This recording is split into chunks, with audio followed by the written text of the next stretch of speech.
Welcome back to Soul Mastery for the soul-led entrepreneur who desires it all, purpose, power, and profits. I am your host, Kylie Desai, business and success mentor to many entrepreneurs who I have helped build and scale their business through the lens of human design, utilizing hypnosis, nervous system regulation, and so many more energetic strategies and techniques to not only increase their impact, and to increase their income.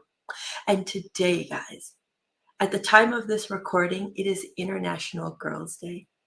And I am all about the ripple effect and helping that next generation understand that they get to be the badasses that God made them. And not only do you get to hear this from me, but I have a very special guest and colleague coming on today, Kylie van Luyn, founder of Elevated Coaching and Consulting Global, who this is one of her areas of specialty. So before I keep going on, let's bring on Kylie. Hello, welcome, Kylie. How are Hello. you? I'm good. Thank you so much for having me. Yes, I'm What a so beautiful excited. day to have this conversation. I know, and thank you for sharing that. I'll be honest, I did not know that that was the day today. Yeah. Like, I have to get that on the Google Calendar, all the different days that are like that every day represents, because sometimes you don't catch it until like the end of the day. But before we get into any of that, I would love for you to take a minute and introduce yourself, because I know you as a colleague, as a friend, but I want my guests and the audience to know, exactly how much of a badass you are. Thank you. I'm not sure about the badass. Try to be, but a little bit about me. So I am the founder of Elevated Coaching and Consulting. We're global now. I'm just trying to think back. I launched the company back in Sydney, Australia, back in 2021, and then we expanded our operations into the US last year, so June last year. I'm an NLP master practitioner, a psychotherapist, and an emotional intelligence coach. But my professional background, apart from coaching and being a consultant, has predominantly been a good 14 years in the nonprofit sector. So really doing beautiful work with awesome companies and individuals and team members, where every day you go to work and it's very purpose driven to support other people on their journey to success or their journey to employment. And so yeah, that's a bit about my background, and that was very much, I guess, my experience in the nonprofit sector and the work that I did there really led me to launching my own consulting and coaching firm. See, when you hear this podcast back on the replay, you're going to hear just as how much of a badass you are. Sometimes it's so easy for us as women to not step into that and fully acknowledge everything that we've done. So I'm excited for you to hear this on replay so you can hear in your own voice Yeah. how much you've accomplished. So tell us a little bit about what is the Elevated Coaching and Consulting Global? What are you doing in this company? Like, what was the mission? What is the mission of this company? The mission, and it's I wouldn't say it's a basic mission, but why overcomplicate something, right? So the mission for us every single day, whether it's in our consulting practice or in our coaching practice, coaching teams or individuals, it's really to support other people, individuals, leaders, and teams to reach their full potential and thrive. So whether it's elevating business practices, and we do a lot of consulting in that space, with corporates to support their workplace diversity, equity, inclusion, and psychological safety. It's also in the leadership development space where we do a lot of not only consulting but a lot of coaching around emotional intelligence for leaders. But it's really supporting businesses and individuals to reach their full potential and thrive. I heard you say something, psychological safety. Mm-hmm. Can you explain that a bit? Because it's the Yeah. first time I've heard those terms put together. Yeah, so and we put them together because when you sort of break down diversity, equity, inclusion, and psychological safety, when you're thinking about it in the context of the workplace, you can't have one without the other. And so there's a lot of talk, as you know, around, we had World Mental Health Day yesterday. Yeah. We're talking a lot more, which is great, about workplace well-being and employee well-being and mental health, which is fantastic because we spend a good 75, 80, sometimes more of us, and spend a great proportion of our time in the workplace. Yeah. But unfortunately, in my career and in my career doing a lot of human resources work, what we've seen is that people acquire a lot of psychological injuries, unfortunately, in the workplace because of discrimination or harassment or not being respected and included and seen and heard. And a lot of those participants or those individuals I have worked with personally and my team have worked with, and they're people who are typically from marginalised groups or backgrounds, so people living with disability, people from refugee or migrant backgrounds. In Australia, we've done a lot of work with our First Nations people or our Aboriginal people, but women as well. And so seeing firsthand the impact that not having a psychologically safe workplace, what that does to a human being, and then their family and their relationships, and then it filters out into their community. That's why when we do the training and run a lot of our programs with corporates in particular, but also nonprofits, we focus on how do you achieve that psychological safety, and diversity, equity, inclusion is such a huge piece of that, along with emotional intelligence in leadership. Oh, yeah. We're going to dive into emotional intelligence in a second, because I think that is, for the longest time, that's what's been missing. Yeah. Yeah. And it's great to be in your masculine, to have strategy, to have that go-getter mentality. But when you don't bring the feminine along, there's no emotional resonance there. So it's just like go, go, go. And then we're wondering why people are so burnt out right now. Yeah. Why? And I mean, unfortunately, the pandemic really brought to the surface so Yeah. many of these issues that you're actually talking about, but for the longest time have been swept under the rug. Yeah. Right. Yeah. And so you're mostly working with corporations or individuals? Both. Both. And again, Both. we Okay. don't believe that a lot of our consulting work then flows into a lot of the coaching work we do. So we might engage a big corporate, a large corporate, or a nonprofit for consulting work in the DEI, psychological safety space. But then what they find, thank goodness, what they realize along that process is, oh wow, we actually need some leadership development and coaching here to support the how. Okay. How we can do this and make this diversity, equity, inclusion, and psychological safety a part of the company's DNA. So when you're coming in to do that, how are you, so from an employee standpoint or an individual standpoint, how are you being welcomed? Like, are you dealing with a lot of resistance there, or is it kind of like a breath of fresh air? I think it's all about how you approach it. Okay. Because that's change management, what you're talking about, right? Yeah. And we've got a lot of experience, myself and my team as executives, as previous executives, managing change effectively.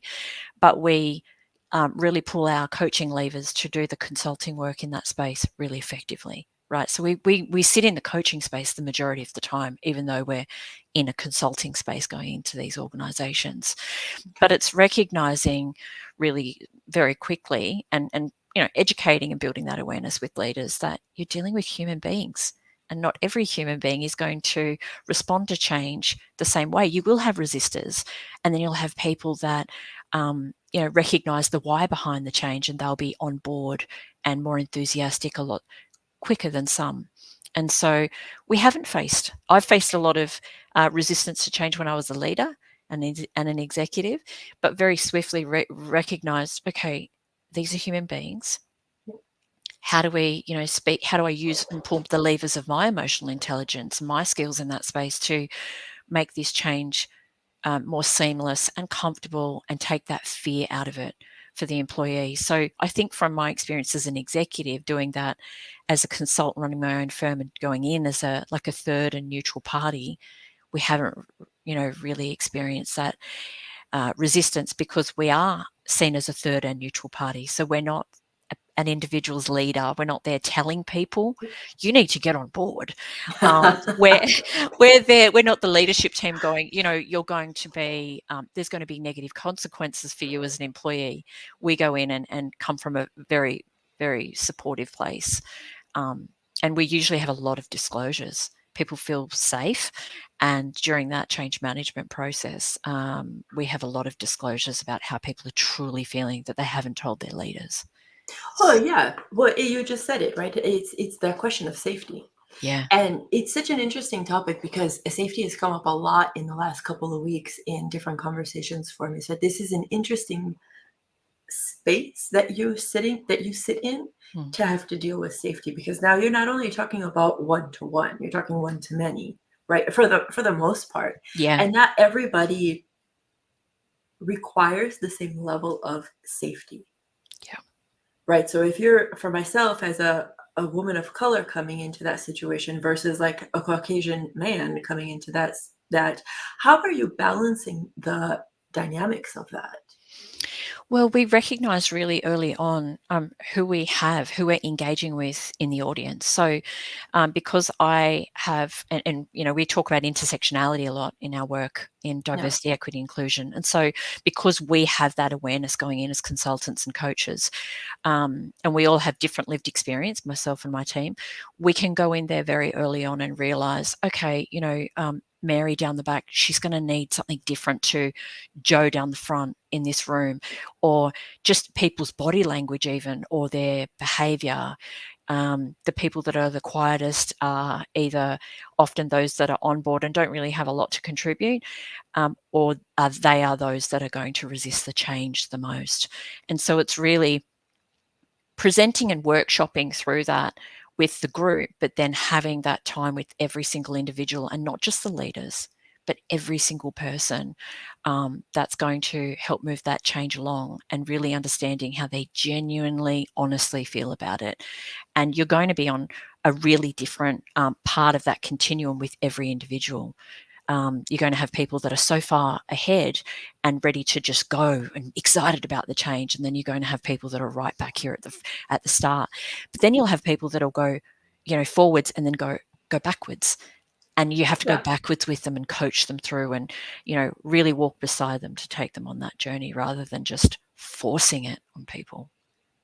Oh, that's very interesting. And so, like, I don't think I've shared with you, but I also did my NLP master practitioner, right? But I've never thought about it in my mind to utilize it in this capacity. Mm. So, when you're using NLP techniques, how are you?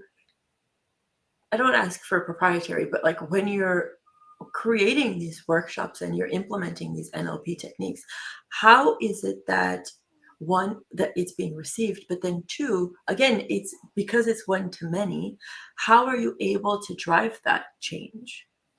So we usually start, even with our consulting work, in the mindset space. So Okay. very quickly making an assessment, either in a group setting, a workshop, or one-on-one, within the first 10 minutes, where are each of these people sitting with this change or whatever it is we're proposing, whether it's change management, whether it's DEI, but it's very quickly looking at the mindset. So, and really very quickly realizing and making an assessment about how are we reframing not only the message around the change, if we're using that as an example here, a change management project, but also really being mindful of the language we use with each individual and the group, because we come at it not only from an NLP or using NLP techniques and practices, but coming always from a inclusion, psychological safety perspective, Mm. right? So we want to make sure that the language we use, not only is it us walking the talk, because we talk about how much language matters in our work and in creating psychologically safe and inclusive workplaces, but creating that safe space and establishing that within the first 10 minutes, and doing that in a way, by using the language that we know is going to create that safe space, help people go on that journey of shifting their mindset or the perception of that change and the impact it's going to have on each of them as individuals, even though they might be sitting in that room as a collective group. And so it's really that's how we approach it. Every single I change management project is approached that way. That's People first. beautiful. That's our Yeah. hashtag. People first always. If you adopt that mindset when you're going through anything like change management, you will see the results that will Yeah, be for positive. sure. And what I love is that, again, it comes back to building the sense of safety, and for women of color. we've had so many experiences where we have disconnected from that level of self-trust, which is in direct relationship to safety, right? Yeah. And under learning from somebody that, okay, I can speak this way, I can behave this way, and it's okay. So it's indirectly like the sense of permission you're giving so many, not just women, but I'm going to focus on them for this part of the conversation. For so many women, and I think it's funny, even it doesn't matter our age, we're always under we're always looking for that sense of like, oh, okay, I can go do this. It's okay. Yeah. And again, we can go down a rabbit hole on this conversation, so I'll try to stop. But really understanding that as a person, they're already okay. Yeah. And now we get to just tweak it so you get to be excellent, whatever that looks like for them. Yeah. Yeah, Yeah. is essentially what I'm hearing you share. And I Exactly. love this because for our listeners, we haven't shared yet, but Kylie is also going to be speaking at Women Thrive Summit in March alongside with me. And what is your topic going to be? I don't want to, hold on, let me pull it back. We don't want to spill the beans yet. But guys, you have to join us for this because if you're loving what we're sharing already, Kylie is going to take it to a whole new level. I'm not going to have you spill the beans because it's too good. But in between now and then, if people want to get a hold of you, if corporations want to get a hold of you, what's the best way?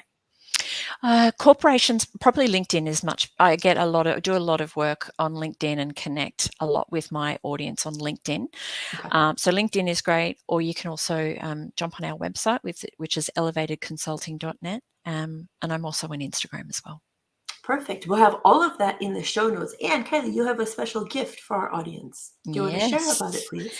Yeah. So really happy to provide a 25% off our elevated coaching program. So it's all around what we've been talking about. So shifting your mindset, identifying and addressing limiting beliefs, and really looking at how you can reframe opportunities, look at things differently, but also reframing how you look at challenges as well, which is, I think that's a huge thing for all of us, right? I have to do that daily. How am Oh, I yeah, looking for at this? sure. Look, again, no fault to the generations that came before us. I mean, they had their own stuff they had to deal with and work through, but we've been conditioned to think of challenges as negative. But if Yeah. you look at a challenge as like a game, in my mind, I turn everything into a game because then I can get behind it, right? Because there's also that element of fun. Hmm. If we can change it into a game, be like, oh yeah, I wonder what can I do with this? How can I move this boulder, mountain, whatever, right? So it really comes down to how we perceive what life is giving us. Hmm. And Mm. so I think that's beautiful. So for our audience, if you guys have been loving what we've been sharing about, please reach out to Kylie. All of her links will be in the show notes. So definitely click, get on her call list. And I think this is just the beginning of this movement. If we have more women stepping into their own level of safety, reconnecting and building that level of self-trust again, I can't even imagine what the next decade, many decades will be like. Yeah. So thank you for being at the forefront of that and helping so many women, women of color, and corporations really understand that it is people first. Oh, yeah. It's the way Yeah. of the future. Yeah. The best leaders, the most effective leaders are going to be those ones. And on that note, thank you everybody for tuning in. Kylie, thank you for being our guest today. And until next time, I'm Jade Ali Desai, and this is Soul Mastery. We're wishing you a beautiful day. And remember, the time is now. So let's go.